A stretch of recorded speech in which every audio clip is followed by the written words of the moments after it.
Devocional 13 de enero, Lucas 13, 18, 19. ¿Soy coherente? El reino de Dios quizás lo imaginamos desde la grandeza, pero Jesús nos hace caer en cuenta en las cosas simples de la vida a las que no prestamos atención. Jesús centra nuestra mirada en ellas.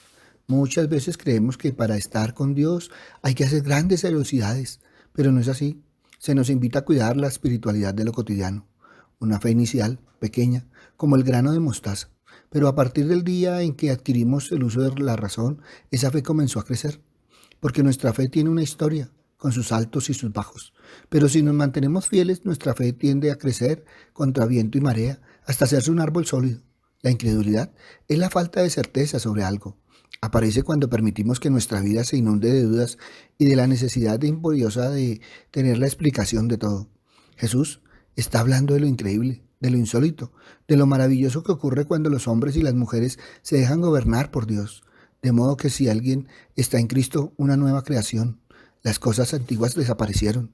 Mira, han sido hechas nuevas.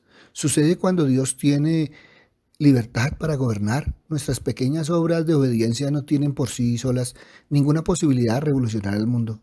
La revolución del mundo ha de venir porque esa pequeña obra tuya y mía hace concreta la soberanía de Dios. La fe es, pues, como una semilla en nuestra alma, comparable a un grano de mostaza. También lo es la palabra de Dios, gracias a la cual nuestra fe va creciendo. El mismo Jesús comparó la palabra como con una semilla que se anida en el corazón. Esa palabra está allí para edificar e implantar nuevas virtudes, para destruir y arrancar viejos vicios. Si tuviéramos que medir los resultados de la acción del Evangelio en nuestras vidas, debemos tener parámetros de constancia, perseverancia y confianza. Si no somos diligentes, no seremos útiles. No podemos dejar para mañana lo que nos toca hacer hoy. Si ahogamos la fe con nuestras preocupaciones terrenas, con nuestro egoísmo, con nuestras deslealtades, entonces esa semilla queda sofocada y perece. En Hechos encontramos la palabra del Señor crecía. Allí debe suceder, así debe suceder en el interior de cada uno de nosotros. Dichosos los que oyen la palabra de Dios y la ponen en práctica. En la vida cristiana, la fe es tan vital que las Escrituras nos dicen que sin ella es imposible agradar a Dios. Al mismo tiempo, la fe es un potente don de Dios. Cristo dice que con una mínima medida de fe, del tamaño de un grano de mostaza, podían mover montañas. En el Evangelio, la parábola del grano de mostaza nos vacuna ante las pretensiones de grandeza y poder.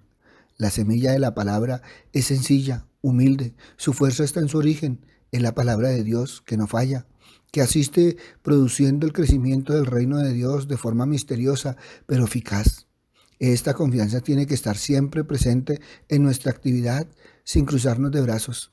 El poder de la fe manifiesta la naturaleza omnipotente de Dios que otorga fe a los suyos. La cantidad de fe necesaria para realizar cosas grandiosas es en definitiva muy pequeña. Lo poco es mucho cuando proviene de Dios. Lo mismo ocurre con una infinitísima medida de fe. Cuando es verdadera fe y proviene de Dios, crece a proporciones enormes en la vida de los creyentes y afecta la vida de todas las personas con las que entran en contacto. El reino de Dios y la fe son como un grano de mostaza. El tamaño de un grano de mostaza es solo una de sus características y no necesariamente la más importante. El grano de mostaza es un ejemplo impactante del potencial de un grano. Aunque comienza siendo pequeño e insignificante, se convierte rápidamente en una bendición para otros. Una semilla no hace nada hasta que se planta. Pareciera ser que Jesús nos dice que la fe se planta al hablar. Para tener fe como un grano de mostaza, debemos decir lo que Dios dice en su palabra. Es la mejor de las opciones. Un grano no desplaza impedimentos de manera explosiva, sino mediante una expansión incesante de crecimiento que empuja continuamente hacia arriba y hacia afuera. A medida que una semilla se convierte en planta, sigue consumiendo nutrientes de su fuente y por lo tanto sigue creciendo más grande y más fuerte, desplazando impedimentos a la fuerza. Nuestra iniciación al concepto de la fe es pequeña. Es una fe que proviene de escuchar y creer la palabra de Dios, pero después la única manera de que crezca nuestra fe es si la ponemos en práctica. Una fe como un grano de mostaza es una fe que no se conforma siendo pequeña. Es más bien una fe que se sumerge en la tierra de la palabra de Dios, se arraiga y crece, crece y crece. El Señor nos pide cosas sencillas: estar a la escucha, dedicarle tiempo, orar, donar nuestro tiempo con los ancianos, pequeños, enfermos, encarcelados, pobres y necesitados. Esas pequeñas cosas son las que nos dan vida, una vida abundante, donde Dios está obrando. Lo nuestro es sembrar con generosidad, con prodigalidad, semillas de mostaza de justicia, de verdad, de paz, de fraternidad y de solidaridad. Dejemos luego al sol y al agua que hagan lo suyo.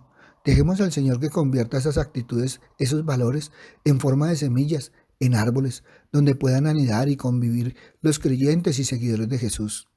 Que la gracia crezca en nuestros corazones, que nuestra fe y amor crezcan abundantemente para dar prueba indudable de su realidad.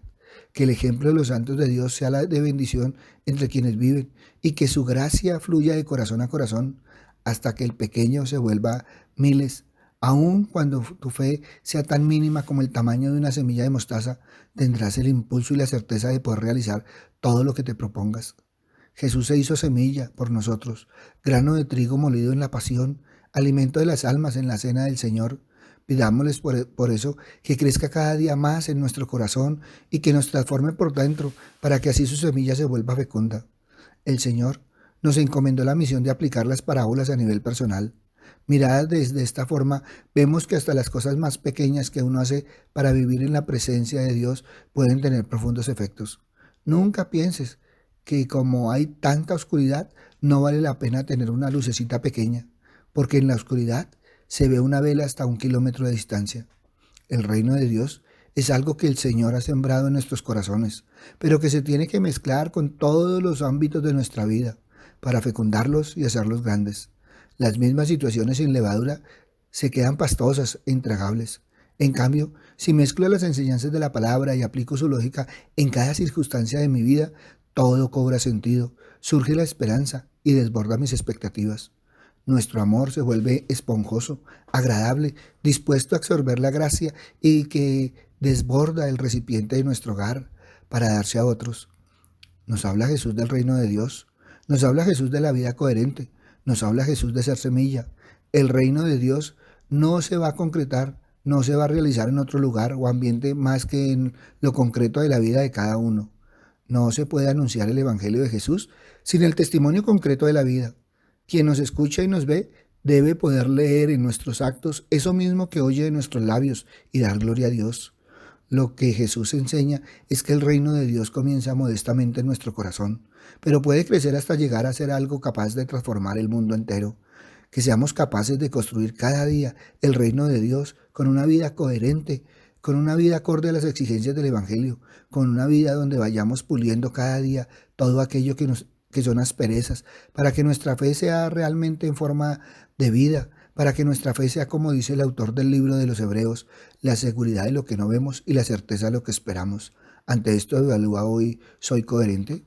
Papito Dios, gracias Señor Padre misericordioso, porque nos enseñas, Padre misericordioso, y nos guías, Señor, a ver, Señor, pero también a sentir y a vivir, Señor, tu palabra. Papito Dios, gracias, Señor, por las enseñanzas de Jesús, Padre misericordioso, porque una y otra vez, Señor Padre amado, nos lleva de tu mano bendita, de la mano de Él, Padre misericordioso, a vivir, Señor, la palabra, a ser realmente testimonio, Señor Padre misericordioso, nuestro caminar diario. Papito Dios, hoy ponemos a tanta gente, Padre misericordioso, que anda a la deriva, Padre Santo, para que pueda ver, Señor, esa luz, Padre misericordioso, que es tu palabra, Padre misericordioso, que pueda caminar en ella, Padre amado. Te pido, Señor, a todos aquellos que han hablado de ti, Padre misericordioso, pero no viven tu palabra. Por eso hoy te alabamos, te bendecimos y te glorificamos y te damos gracias, Señor, de todo lo que vienes haciendo con nosotros, en nosotros y por nosotros, Padre misericordioso. Porque tú quieres, Señor, un mundo diferente, porque nosotros queremos un mundo diferente, pero porque muchas veces, Señor Padre misericordioso, ante lo que vemos, Señor Padre amado, nos desanimamos, pero tú una y otra vez nos exhortas, Señor, a ser diferentes. Gracias, Padre bueno, gracias, Padre amado. En el nombre de Cristo Jesús, para gloria y alabanza tuya. Amén y amén. Buenos días para todos. Les habló el pastor Walter Bernal de la Iglesia Su Gloria en mi Bogotá. Un abrazo, muchas bendiciones y evalúa hoy, ¿soy coherente? Si esta palabra tocó tu corazón, compártela. Muchos necesitan evaluar si son coherentes. Si necesitas palabra, ve a nuestra página web, Su Gloria en mi Bogotá, o ve a nuestro Twitter, @BernalPastor, o ve a nuestro Face, a nuestro Instagram, a nuestro YouTube, Su Gloria en mi Bogotá. En ellos encontrarás palabra del Señor. Buen día.